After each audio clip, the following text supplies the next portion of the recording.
अब चाहिँ एकदमै चिसो जाडो खाना राखेको घिसेलाई हाल्ने सिन छ त्यही भएर खाइहाल्नुपर्ने हुन्छ खाना खानु लागेछ आगो तागो ठाउँ त्यो एरिया यस्तो चाहिँ गाइजहरू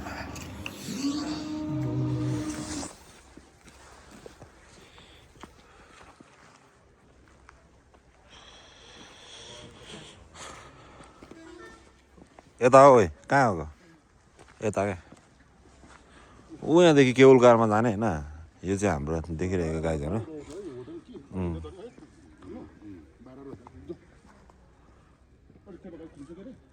ऊ यहाँ माथि जाउँ न त त्यहाँ माथिबाट चाहिँ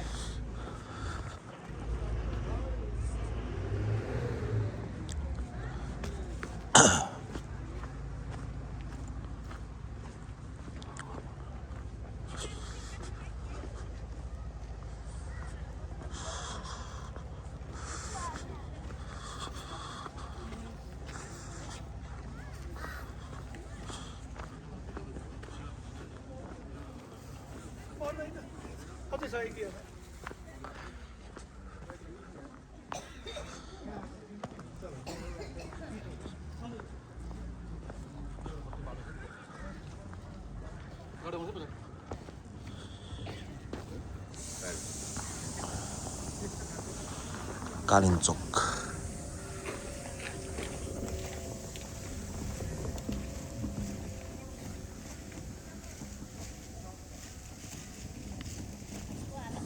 यहाँ दामी रहेछ नि त अझै यार यहाँ हामी छिर्दा त्यही दामी देख्यो यहाँ मजाको रहेछ क्या अझै भेन्यू दामी रहेछ क्या होइन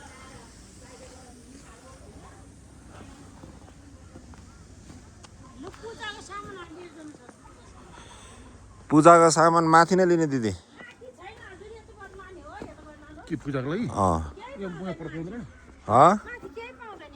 साँच्चैकै पाउँदैन पाउँदैन भन्छ दिदीले पाउँदैन भन्नुभयो अब कतिको पोकाहरू यिनीहरू 200 आफआफ्नो लिनुपर्छ आफआफू लिनुपर्छ मन्दिर एउटा दिनु न मलाई त्रिशुल घन्टी पनि दिनु त्यो उयो दिनु आफआफू लानु हो क्या यो चाहिँ त्रिशुल घन्टी हालेर 400 हुन्छ बत्ती हालेर 450 राख्नु लु हालिदिनु मन्दिरमा चामलहरू चाहिँ फ्रीमा दिन्छ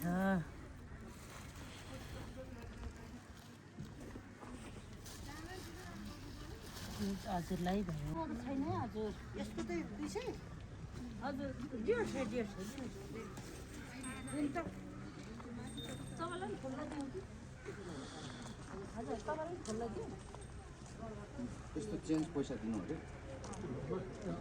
ल यहाँबाट हामी फुल पातीहरू लिएर अब मन्दिरतर्फ अगाडि बढ्दैछौँ यहाँ अगाडि चाहिँ हाम्रो केबुल कारको स्टेसन रहेछ त्यहाँबाट केबुल कार चढेर जाने प्लान छ माथि गएर माथिको भ्यू हेर्नु मलाई चाहिँ एकदम आतुर भइसकेको छ है गाइजहरू यता रहेछ नि त दामी दामी हिजो नआएको रहेछ नि त हामी त्यही ओभर लागेको थियो तर खत्रै लागेको थियो होइन तर ठिकै छ त्यो नट बाटै थियो हिजो निन्द्रा लाग्यो त्यो बेलुका चाहिँ हल्का साइकको हिजो नै जाउँ भनेको केटालाई आएको थियो जाउँ भनेको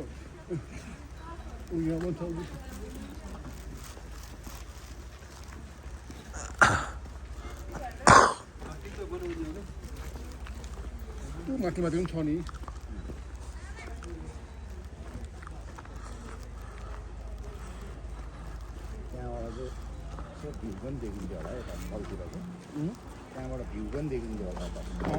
यहाँ बाइकहरू बिग्रियो भने चाहिँ यहाँ वर्कसप रहेछ गाइजहरू अलिकति भित्र 7 बजीदेखि 1 बजीसम्म खुल्ला नहुने रहेछ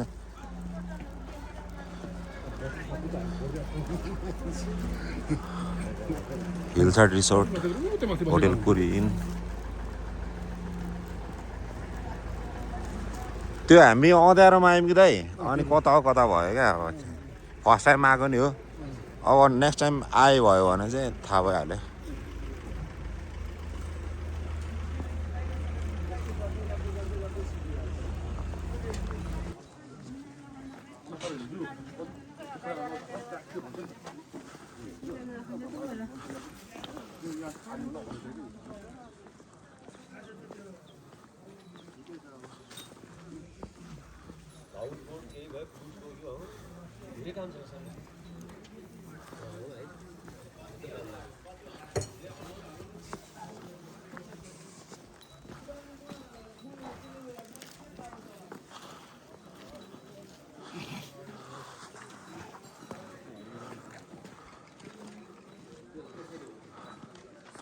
भ्यू दामी आइरहेछ हेर्नु चाहिँ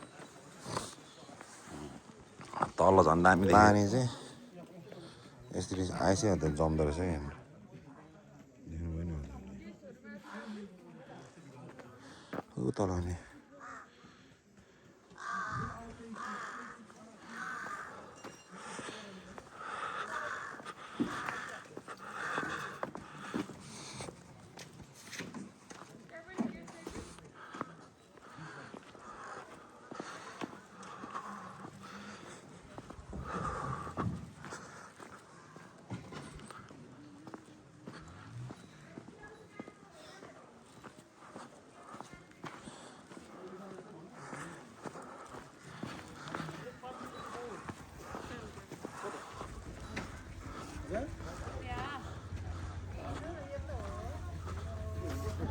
केबुल कार होइन ठिकै छ त्यो यहाँ बोक्ने यहाँ हैरान भइरहेछ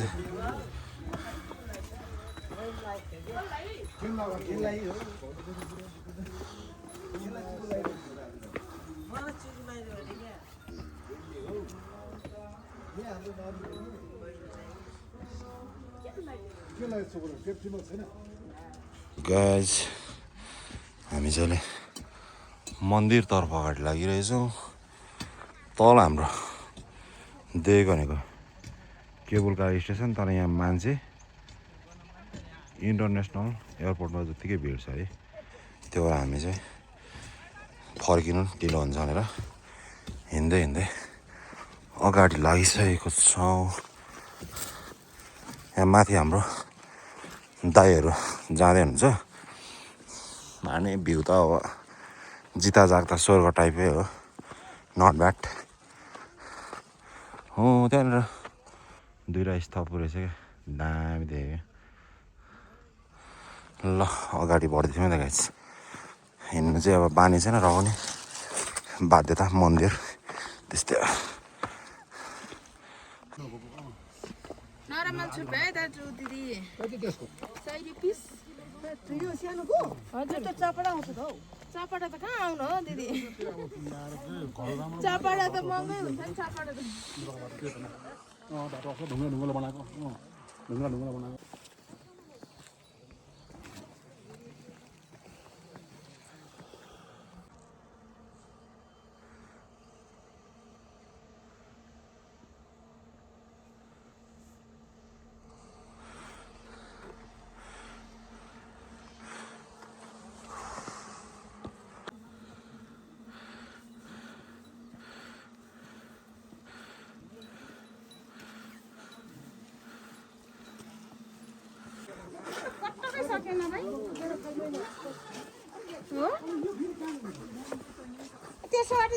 यो झर्ने बाटो हो क्या यो त चाहिँ झर्नी हो तेरो माथि झर्नी हो र के त त्यो झर्नी यो त तेरो जाने बाटो यो त हो के लु जाऊ जाऊ जाऊ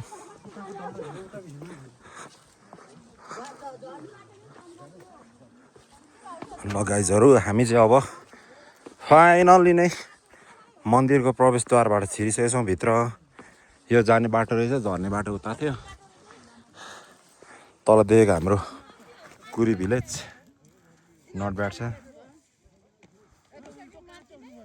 यस्तो गहिराइमा मजाले बसेको एउटा गाउँ त्यहाँ सप लज एन्ड रेस्ट्रो है अनि अब चाहिँ हामी अगाडितर्फ लाग्दैछौँ। मेरो ट्राइपडको ब्याट्री सकिएको चिसोले गर्दा। आमा यहाँ पर दामी रहेछ यार। हेर्नु देख्नुभयो नि तपाईँले है, दामी सोलिड ठाउँमा। यस्तै हेर्दै हेर्दै अगाडि बढ्दैछौँ। यो तल देखेको चाहिँ हाम्रो सायद झर्ना थियो होला, चिसोले गर्दा जाम भइरहेको रहेछ क्या। सेतो सेतो देख्नुभयो नि, पर त्यो आइस भयो क्या।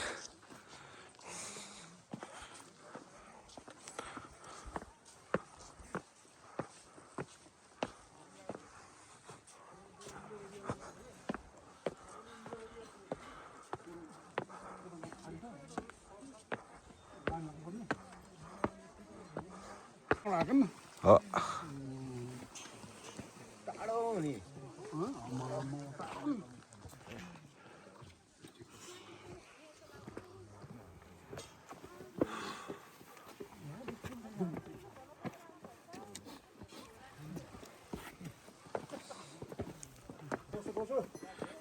के बस्नु यति कमजोर भइसक्यो अब।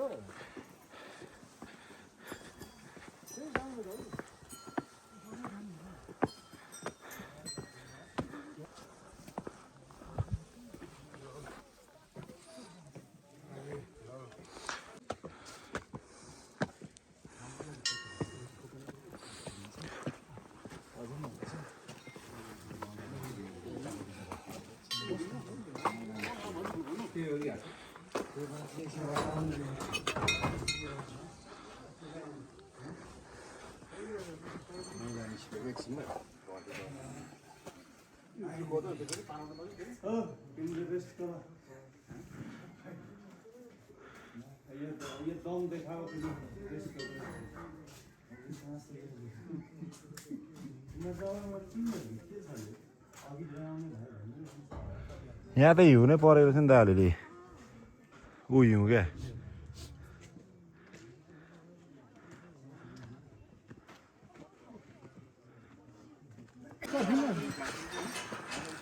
गाउनु हो गुरु।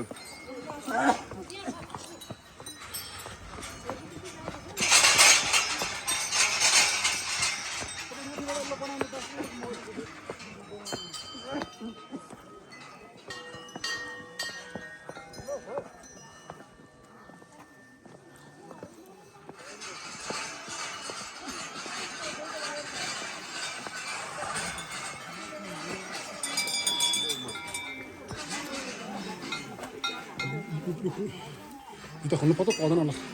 पर्दैन।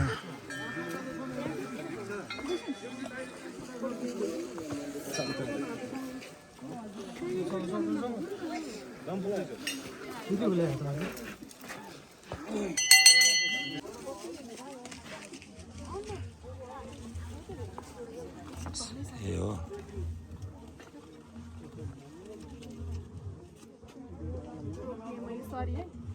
ए हुन्छ सरले खिदिए नि हुन्छ मलाई। हजुर हुन्छ। ओएमजी वाटर भ्यू क्या।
अब यहाँ लाइभ बन्छ त हिँडेर उहीँ पुग्छ नि कोही देवेन दाइ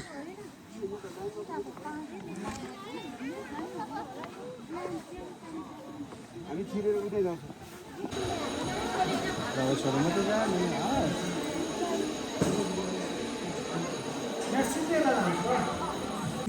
भुकभुकाएर नपाएर लाटाको च्यानल केटी हामी के चढेको छ र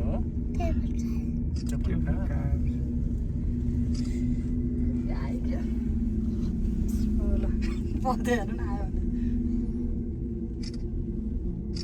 आइदियो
भाइ के गर्दैछौ खाना बनाउँदै क्या